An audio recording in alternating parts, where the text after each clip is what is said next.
나는 올해 73이네. 달력에 빨간 동그라미 그려놓은 날만 숨 막히게 손꼽아 기다려. 바로 매달 18일, 기초연금 들어오는 날이지. 45만 원. 그 돈이 마치 내 한 달의 생명줄처럼 느껴져. 그날 아침엔 해가 뜨기도 전에 눈을 떠. 서둘러 집을 나서 은행 자동화기기 앞에 서지. 통장을 넣고 잔액을 확인하는 순간만큼은 가슴이 이상하게 뭉클하고 설레. 아, 이번 달도 겨우 숨을 쉴 수 있구나. 그런 옅은 안도감이랄까. 근데 그 기분은 오래 못 가지. 집에 돌아와 도시가스비, 아파트 관리비, 복용, 약값 봉투를 펼쳐놓고 나면 그 45만 원은 반나절도 못 버티고 공기처럼 사라져버려. 그래도 달력에 동그라미 하나 그려놓으면 내가 아직 사회로부터 뭔가 받는 사람이고 세상 속에 살아있다는 증거 같아. 그 작은 희망 하나로 또 한 달을 이 악물고 버티는 거지. 저녁 8시 40분. 나는 늘 동네 마트 앞 작은 벤치에 앉아 있었어. 그때가 마트 안에 포장 반찬이나 도시락에 마감, 임박 50% 스티커가 붙는 시간이었으니까. 아이고, 김 어르신, 오늘도 오셨네요. 마트 직원 민정 씨가 환하게 웃으며 인사를 건네주더라고. 안녕하세요. 네. 버릇이 돼서. 사실 나는 이 시간이 되면 늘 가슴이 오그라들고 조마조마했어. 할인 도시락이 남아 있어야 그나마 오늘 밤의 허기를 면할 수 있으니까. 그 자리에 앉아 있는 노인들이 몇몇 있었거든. 서로 말은 나누지 않았지만 우리 모두가 할인이라는 글자에 목을 매는 비슷한 처지라는 걸 누구보다 서로가 잘 알았지. 마지막 남은 된장찌개를 두고 서로의 손이 공중에 닿을 듯 부딪히면 나는 늘 먼저 손을 걷었어. 어르신, 오늘은 드시지요. 내일은 제가 조금 더 일찍 오면 되니까. 그 말을 억지로 꺼낼 때 속은 쓰리고 허탈했지만 괜히 스스로가 마지막 남은 품격을 지키는 것 같아. 무너진 어깨가 잠시 펴졌다네. 도시락 하나에 인간의 체면을 세우는 삶. 서글펐지만 그게 그나마 남은 노년의 자존심이었어. 겨울 들어 무릎 관절 통증이 더 심해졌어. 나는 며칠을 참다가 결국 동네 의원으로 향했어. 진료를 보고 약국에 들렀을 때 약사 아가씨가 나에게 아주 조심스럽게 묻더라고. 어르신, 약은 꼭 필요한 일주일 분만 하실래요? 난 순간 그녀의 말이 무슨 뜻인지 이해가 되지 않았어. 필수만 얼마간 멍하니 서 있다가야 가슴이 덜컹했지. 돈을 아끼라는 배려 섞인 말이었구나. 나는 속으로 울컥했지만 애써 태연한 척 웃으며 고개를 끄덕였어. 약 봉투는 얇았지만 계산대에 내민 지갑은 마치 텅 빈 마음처럼 더 얇아졌거든.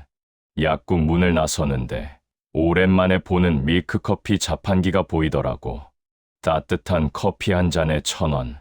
겨울이면 손끝이 얼어붙을 때 그거 하나면 온몸의 냉기가 녹아내리는데 나는 잠시 발을 멈추고 한참을 주저하다가 결국 버튼을 누르지 않았어. 주머니 속 동전은 다음 통증을 위해 남겨둬야 했으니까.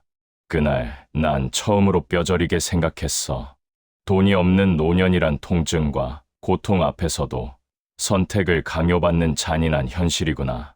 나에게는 아들 하나, 딸 하나가 있어. 아들은 분당에서 회사 다니고 딸은 결혼해 인천에 살고 있지. 전화는 가끔 왔지만 직접 얼굴을 보는 건 1년에 2번도 쉽지 않지. 어느 날 아들에게 용기 내어 전화를 걸어봤어. 성훈아, 이번 주말에 시간 좀 되냐? 수화기 너머로 아들의 지쳐 보이는 목소리가 들렸지. 아버지, 이번 주말엔 아이들 학예회가 있어요. 다음 달에는 꼭 찾아뵐게요. 그래, 일하고 애들 키우느라 바쁜데 내가 굳이 보자고 할 건 없지. 전화를 끊고 나니 집 안이 강하니 더 커지고 더 차가워지더라. 나는 아직도 누군가의 아버지인데, 이름은 아버지인데 사는 건 마치 세상에 혼자 남겨진 이방인 같았네. 참 외롭다는 생각이 파도처럼 밀려왔어. 경로당은 나의 유일한 난로였어. 따뜻한 전기장판과 사람들의 왁자지껄한 목소리. 그게 나의 유일한 활력이었지. 철수 형님, 바둑 한 판 둡시다. 재호 씨가 웃으며 나를 불렀어. 난 그제야 얼어붙었던 마음이 풀렸어. 다른 사람이 내 이름을 불러주는 것만으로도 내가 아직 쓸모 있는 사람인 것 같은 기분이 났어. 그런데 어느 날, 늘 내 옆자리에 함께 앉던 순이 할머니가 보이지 않았어. 순이 씨 안 오셨네. 누군가 묻자 다른 노인이 한숨 섞인 목소리로 대답했지. 아프셔서 요양시설로 가셨대. 난 그날 바둑돌을 내려놓다 말고 황급히 집으로 돌아왔지. 벤치에 놓인 그 빈 의자 하나가 마치 나의 쓸쓸한 앞날을 미리 보여주는 것 같았기 때문이었어. 겨울만 되면 나는 난방비 고지서가 무서워진다네. 빨간 숫자만 덩그러니 찍힌 종이가 어쩔 땐 무시무시한 빚쟁이 얼굴보다 더 무섭지. 아버지, 난방이라도 좀 틀고 주무세요. 감기 걸리면 어쩌시려고요? 아들이 영상 통화로 걱정하더군. 나는 얼른 손사래를 쳤지. 에이, 난방비 아까워서 그렇지. 장판 2개 겹쳐놓고 두꺼운 잠바 입고 자면 뜨끈해. 괜찮다. 하지만 사실은 손끝이 시려워 전기장판 위에 손을 얹어야만 잠들 수 있었어. 잠결의 숨결이 방 안에서 하얗게 서릴 때 나는 혼자 되뇌었어. 이게 과연 사는 거라고 할 수 있나? 여름은 또 정반대야. 고장난 선풍기 하나에 의지하다 보면 땀이 줄줄 흘러 이불이 눅눅하게 젖어들지. 철수 형님, 에어컨 하나 들이셔야죠. 경로당에서 만난 재호 씨가 충고하더군. 나는 씁쓸하게 웃으며 대답했지. 에어컨은 사치야. 전기세도 무섭고 이 좁은 방에 혼자 쓰기엔 더 무섭지. 밤에 천장을 올려다보면 땀에 젖은 베개가 축축하고 차갑게 느껴졌어. 나는 여름마다 이렇게 생각해. 겨울이 오면 차라리 낫겠지. 근데 겨울이 오면 또 여름이 차라리 나았다 싶지. 나이 들면 계절조차도 우리에게 적이 되는 거야. 어느 날은 옆집 아저씨랑 마당에서 마주쳤어. 그 집은 아들이 가끔 내려와 숯불에 고기를 구워 먹곤 하지. 고소하고 매캐한 냄새가 담장 너머로 스며올 때면 내 속이 울렁거릴 정도로 먹고 싶었어. 철수 형님, 오셔서 같이 드시지 그랬어요. 그 아저씨가 순수한 얼굴로 그러길래 나는 애써 아무렇지 않은 척 손사래를 쳤어. 아이고, 괜찮아요. 저녁 배불리 먹고 나왔어요. 근데 집에 들어와 냉장고를 열어보면 반찬통은 텅 비어 있었지. 그 순간 서러움이 훅 치밀어 올라 눈물이 날 뻔했어. 나는 한참 동안 불 꺼진 부엌에 우두커니 서 있었어. 굶주린 배보다 내가 점점 세상에서 투명 인간이 되어가는 기분이 더 고통스러웠거든. 그날은 민생 회복 쿠폰이 나온다고 마을 방송이 떠들썩했지. 버스 타고 읍내에 가니 사람들 줄이 시장 입구까지 길게 늘어서 있었어. 그때 낯선 젊은 남자가 다가와 속삭였지. 어르신, 쿠폰 현금으로 바꿔드릴게요. 수수료 조금만 떼고 바로 쓸 수 있게. 나는 순간 크게 흔들렸어. 당장 병원비로 쓸 현금이 더 절박했으니까. 근데 옆에서 듣던 재호 씨가 내 팔을 툭 치며 귓속말했어. 철수 형님, 조심해요. 저거 기부 사기꾼이에요. 나는 그 말을 듣고 고개를 끄덕이며 바로 돌아섰지. 근데 줄 뒤쪽에 있던 몇몇 노인들은 그 남자를 따라갔어. 며칠 뒤 그 노인들은 억울함에 울분을 터뜨리며 말했지. 쿠폰도 현금도 다 날렸어. 우리 같은 사람 등쳐먹으려고.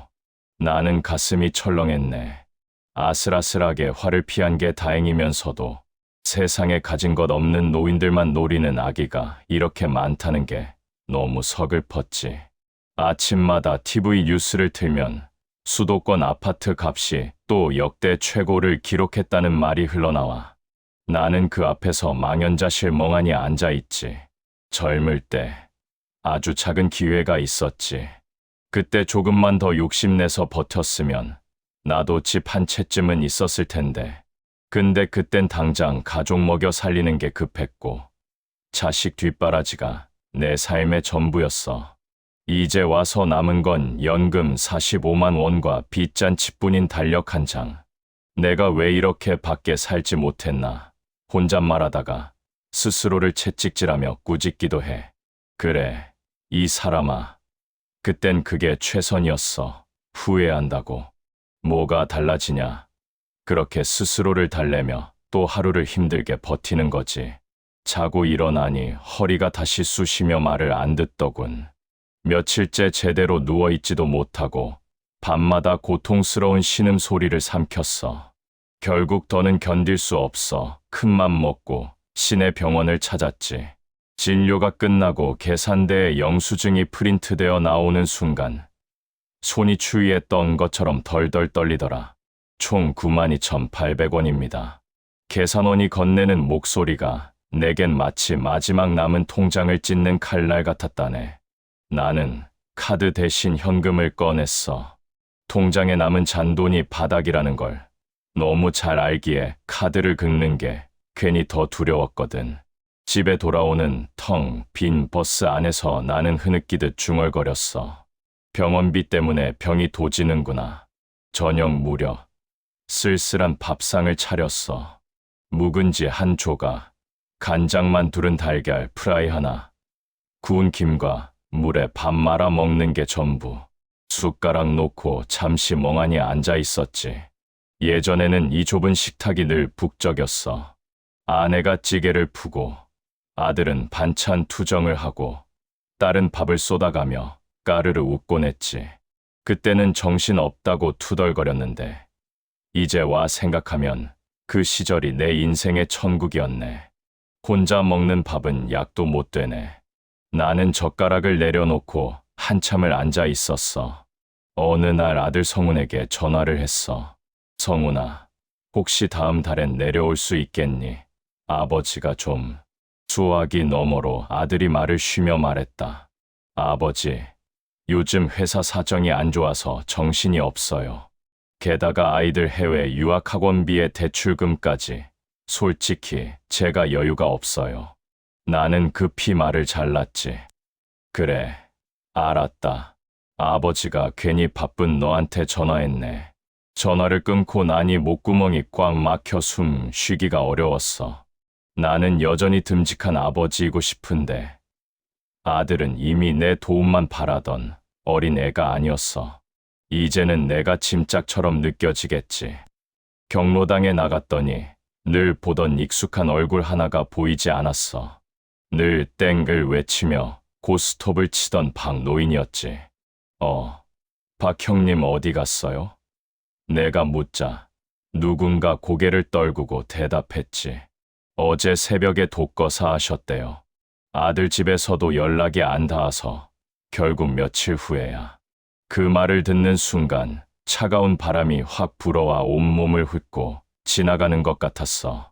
그 텅 빈 자리가 마치 나의 미래 같아서. 돌아오는 길, 나는 자꾸만 힘없이 땅만 보고 걸었어. 발자국이 덜컥거리는 소리가 허전해서 마치 내 그림자마저 나를 떠나버린 것 같았다네. 며칠 뒤, 딸 유진이가 반찬을 넉넉히 싸서 내려왔어.